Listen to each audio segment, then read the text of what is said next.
Ubuntu n'amahoro biva kuri Data wa twese bibane namwe bwoko bw'Imana mukumviriza muri hirya no hino ku mpande zine z'isi. Muvugana na Pasitoro Nunzumwe Godefroid wo mw'ishengero ry'Abadventiste b'umunsi w'indwi. Uyu munsi turi burabire hamwe icigwa ca mbere kitubaza mbega ejo hacu ni heza. Nivyo abantu benshi bakunda kwibaza yuko ejo hacu ari heza. Ibi babirabira cane mu vyo bimirije gukora, mu mishinga bimirije gukora. Barabona amazu babuca bubaka, barabona imiduga babuca bagura, barabona ingene babuca barungika abana babo mu bihugu vyo hanze, barabona amatongo akomakomeye babuca bagura, maze ibi bikaca bibemeza neza ko ejo habo ari heza. Ariko none ejo hacu ni heza? Reka dusenga Imana.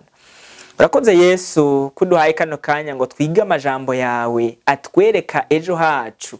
Nuduhe gutahura kandi abayumva ubahe kuzirikana yuko vuba ugiye kugaruka mu izina rya Yesu. Amen. Amajambo dusanga muri Matayo ikigabane caho ca 24 kuva ku murongo waho wa 6 kugera ku murongo w'8. Indanzi y'amajambo ivuga ngo ibimenyetso vyerekana uguhona ku Yerusalemu no kugaruka kwa Yesu. Ku murongo wa 6 havuga ngo muzokumva intambara n'impuha z'intambara, mwirinde ntimuhagarike imitima kuko bitazobura kubaho, ariko umuhero uzoba utaraza. Kuko ihanga rizotera irindi hanga, ubwami buzotera ubundi bwami, amapfa no kunyiganyiga ku isi bizobaho henshi, ariko ibyo byose ni itanguriro ryo kuramukwa. Imana yacu ihabwa icubahiro. Bene data, ni gute umuntu yohagarara akavuga yuko ejo hacu ari heza mu gihe mu bimenyetso Yesu yerekanye bigomba kurangiza iyi si harimwo ibyo tubona biteye ubwoba?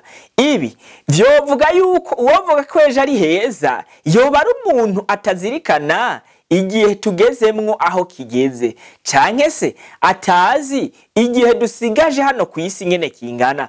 Ariko abazi neza canke se abazirikana kwejo hacu canke se kwigihe dusigaranye atari kinini, bagomba kumenya kwejo hacu mu vy'ukuri atari heza. Kuberako nimumbwira ingene ejo hacu hoba ari heza, maze tukumva ibihe vy'intambara, impuha z'intambara, ihanga ritera irindi hanga.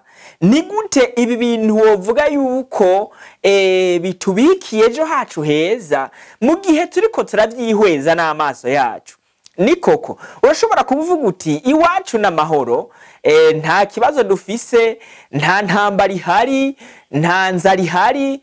Ariko kandi wibuke yuko hari ibindi bihugu ubu buhanuzi buba bwamaze gusohoreramwo.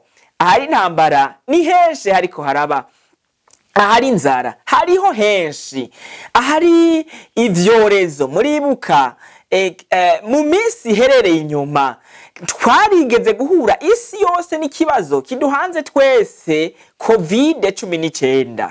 Ninde atabonye mu vy'ukuri yuko ibihe muri kiriya gihe ibihe biriko biraduherana?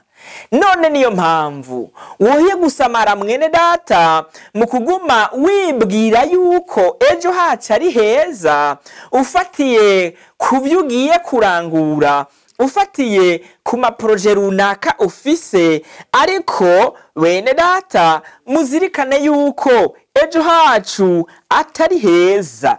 Niyo mpamvu uyu munsi ndabahamagarira bene data kwihana nk'uko Yesu amaze gutangura igikorwa ciwe kw'ino si yabwiye abantu, ariko arabereka igihe aho kigeze mu majambo dusanga muri Matayo igabane caho ca 4 umurongo waho wa 17 ngo guhera ubwo Yesu atangura kwigisha ati mwihane kuko ubwami bw'ijuru buri hafi.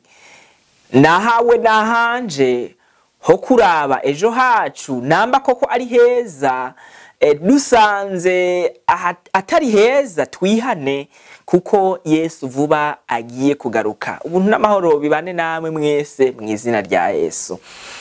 Urakoze Yesu kubw'amajambo yawe atweretse ko ejo hacu atari heza, ahubwo ko tugomba gusenga twiteze yuko vuba cyane ugiye kugaruka, kandi imbere y'ukuza hari ibimenyetso bidasanzwe vyerekana ukuguhona kw'iyisi. Niyo mpamvu tukwinginga ngo uduhe gushira amajambo yawe imbere, canke se umutima ku majambo yawe, ivyo tuma igihe uzobugarutse uzosanga twarakwiteguriye mu izina ry'uwatubambiwe Yesu Kristo.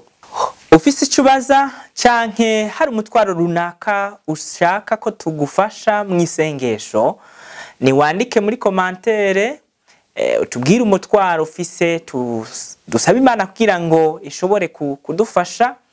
Ariko kandi urashobora no kwifuza kutwandikira kuri nimero ya WhatsApp, ni wandike 67 amajana 911 amajana 737.